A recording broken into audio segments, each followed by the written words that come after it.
Good evening. You're watching Rajya Sabha TV. This is India Votes. I'm your host, Frank Pereira. Let's begin with the headlines.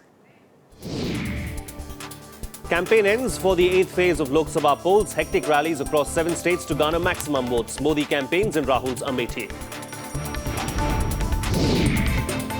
Government climbs down after allies oppose appointment of judge in Snoopgate scandal. Leaves decision to name judge for the new government.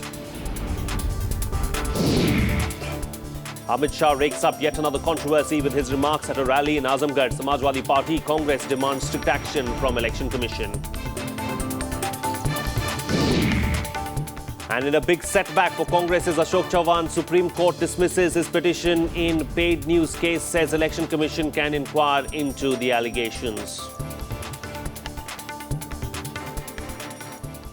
First up in the bulletin, campaigning came to an end for the 8th phase of the Lok Sabha elections at 5 p.m. today. 64 constituent seats spread across 7 states will face polls in this phase, marking the second last of the 9-phase elections. Here's a report on the last lap of campaigning. BJP's Prime Ministerial candidate Narendra Modi upping the stakes on the last day of campaigning for the 8th phase elections. Modi took the battle right into the Gandhi family bastion of Amethi. Campaigning for party candidate Smriti Irani, Modi launched a fresh assault on the way the Gandhi family handled the seat since independence. Amethi has shaped up to be one of the most keenly watched seats, facing a triangular contest between Rahul Gandhi, Smriti Irani and Kumar Vishwas. Rahul Gandhi is seeking a third term from the seat. Earlier, Modi also campaigned in Ambedkar Nagar, Faizabad, Kaushambi and Jaunpur constituencies. As many as 15 seats are up for grabs in this phase. Congress Vice President Rahul Gandhi also made a last attempt to win over voters by campaigning in the Gonda constituency of Uttar Pradesh.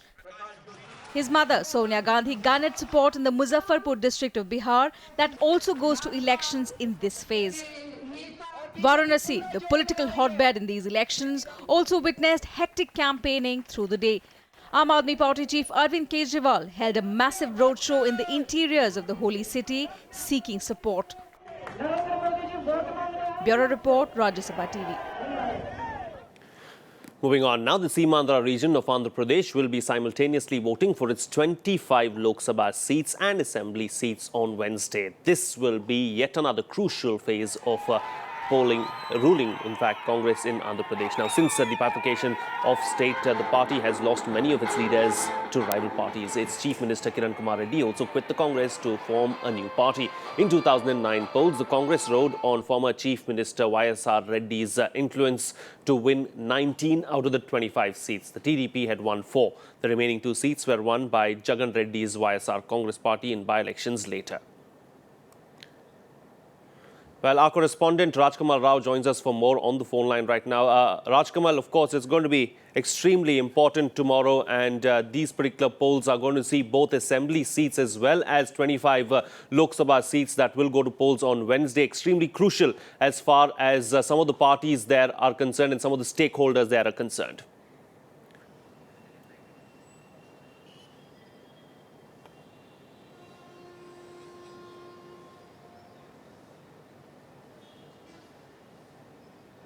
Frank, these elections are crucial for especially YSR Congress Party, which is trying to test the waters in Seemandhra region. In Telangana, they could not get much. They tried to campaign in Telangana, but their party had a very marginal presence in Telangana. But in Seemandhra, those Congress leaders who oppose the division of and bifurcation of the state have majorly joined either YSR Congress or Telugu Desam Party. Now the contest is between these two regional parties. It is for the first time in the last 40 years, Congress party is in the 3rd position in this state.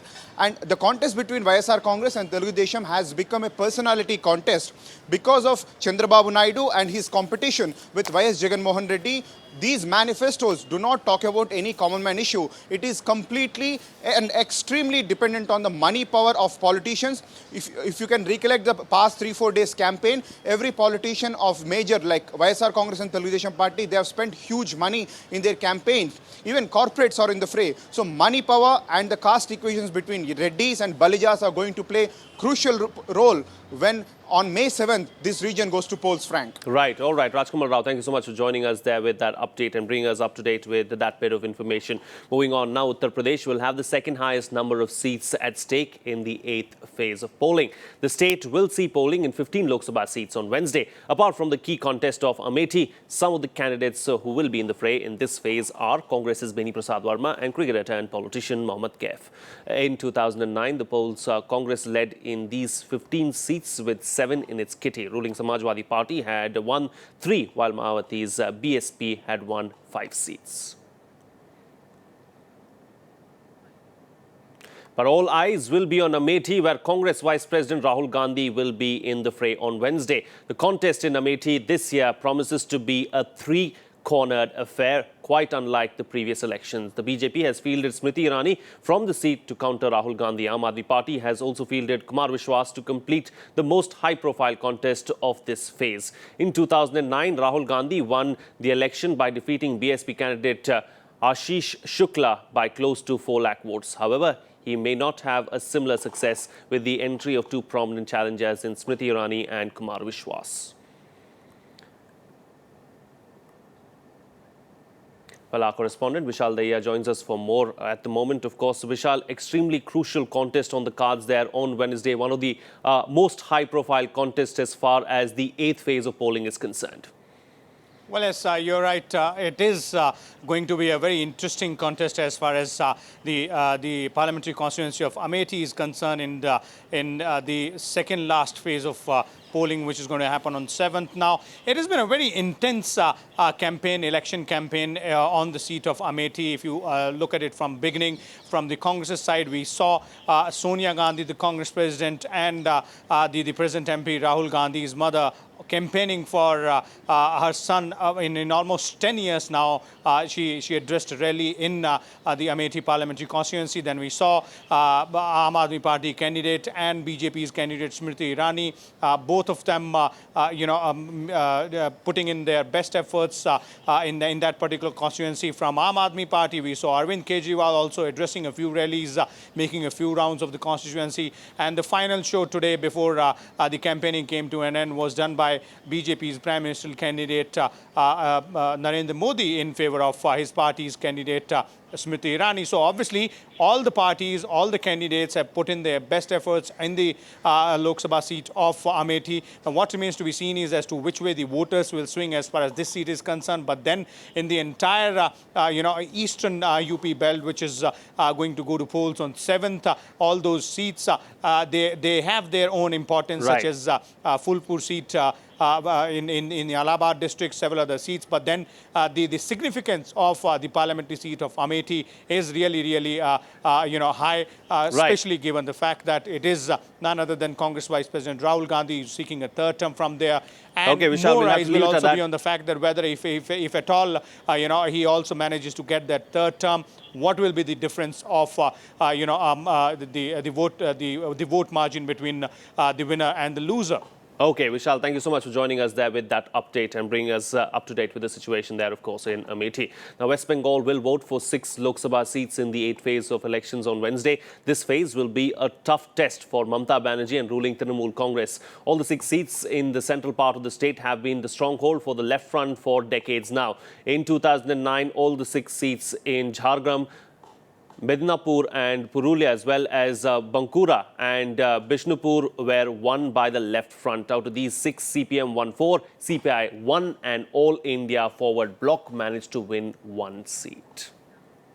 Well, our correspondent Shyam Sundar now joins us for more from Kolkata. Well, another interesting as well as a crucial day of polling on Wednesday. Shyam, of course, not too many seats as far as West Bengal is concerned, but crucial nonetheless.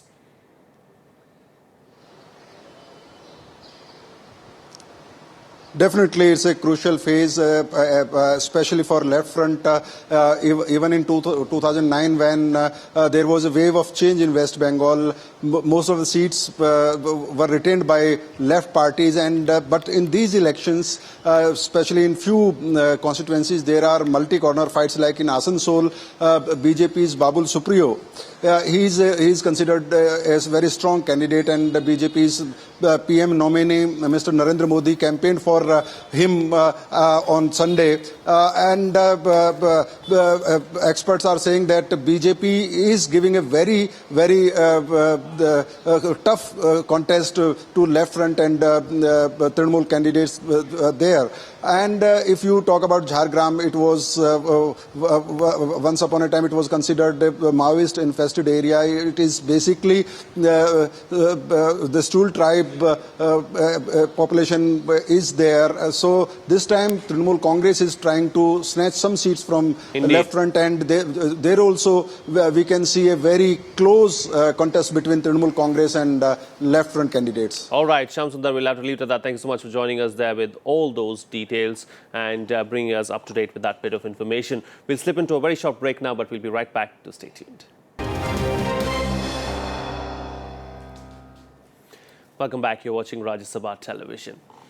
Now, facing stiff opposition from its allies, the government dropped its move to initiate probe into the Gujarat Snoopgate case, allegedly involving State Chief Minister and BJP's Prime Ministerial candidate Narendra Modi. The government sources now say that the appointment of the judge to probe the case will be taken by the next government. Here's a detailed report. The government is dropping its plans to investigate charges of snooping against former Gujarat Home Minister Amit Shah, allegedly at the instance of Chief Minister Narendra Modi. The development comes a day after its allies, the National Conference and the NCP, advised against the move. जिन लोगों ने गुजरात में आतंक फैला रखा है और जिस तरह से वहाँ अल्पसंख्यक समुदाय को एक डर और खौफ में जीना पड़ रहा है, वो इस तरह की बात करे तो अच्छा नहीं लगता है. 3 days ago, the government said it will initiate a high-level probe into the alleged instance of prying into the activities of a young woman architect in Gujarat. The government's probe was intended to find out who ordered the surveillance. जितने भी constitutional Hindustan में institutions हैं, उनसे अपने आप को ऊपर समझने लगे हैं. अभी प्रधानमंत्री बनने की बात तो बहुत दूर है. वो तो ऐसा लग रहा है जैसे अपने आप को प्रधानमंत्री घोषित उन्होंने खुद ही कर दिया है. A controversy broke out last week when Law Minister Kapil Sibal and Home Minister Sushil Kumar Shinde told the media that a judge will look into the episode. The announcement came under severe attack from the BJP, which slammed the UPA, saying it was practicing vendetta out of desperation of defeat in the elections. The BJP questioned the move, now saying the original decision of the cabinet was taken in December and they could not decide on a judge all these days. चलिए, उनको सद्बुद्धि आई जाते जाते, इसका हम स्वागत करते हैं, क्योंकि ये जो पूरा काम शुरू हुआ था ये प्रतिशोध की भावना से हुआ था और अब जाते जाते उनको ये अक्ल आई है कि उनको नहीं करना चाहिए. फिर देखेंगे. ये स्नूप गेट शुरू कहाँ से हुआ? ये स्नूप गेट हमारे टेप हुए थे और उसके लिए मैं चीफ जस्टिस सबरवाल के अदालत में गया था. वो मामला चला और उनके आदेश से प्राइवेसी लॉ बना और यह टेप, इस टेप के बारे में भारत सरकार के गृह मंत्रालय ने, दिल्ली पुलिस ने और सॉलिसिटर जनरल ने अदालत में, सुप्रीम कोर्ट में हलफनामा देके कहा कि यह अवैध टेप है, इलीगल टेप है. सरकार का और तंत्र का इससे कोई लेना देना नहीं है. What apparently took the government by surprise was the opposition from its allies. NCP's Praful Patel said there was no need for an inquiry when the results of the Lok Sabha elections are due in 2 weeks' time. Bureau Report, Rajya Sabha TV. Well, BJP's campaign chief in Uttar Pradesh, Amit Shah, is once again facing the wrath of the Election Commission, this time over his controversial remark on Azamgarh at a rally. Congress has lodged a protest against his remark and asked the poll panel to take stern action. His remarks drew criticism from other parties in the fray in Uttar Pradesh. Here's a report. It's hardly been a month since EC lifted the ban on Amit Shah from campaigning in UP. Narendra Modi's close aide is back in controversy over yet another controversial remark. Targeting Samajwadi Party during a rally in the UP town in support of BJP candidate, Amit Shah accused Mulayam Singh's party of tacit support to lawlessness. The remark evoked sharp response from ruling SP, which demanded the EC to take immediate cognizance of it. Congress too demanded EC to take strict action against Modi's aide. Amit Shah drew criticism from other parties too. चुनाव आयोग अपने आप इसको notice लेगा और चुनाव आयोग से अभी बचे हैं. मैं समझता हूं इन स्टेटमेंट्स के बाद इनके ऊपर सख्ती से कार्रवाई हो. आजमगढ़ का इतिहास बहुत शानदार रहा है और बगैर उसको जाने इस तरीके की बात करना बिल्कुल उचित नहीं है और वहाँ के रहने वाले लोगों को आतंकी बता देना ये बहुत ही दुर्भाग्यपूर्ण है। श्री शाह के इस किस्म के चुनाव आचार संहिता का उल्लंघन करने वाले इनके इस आतंकवादी बयान से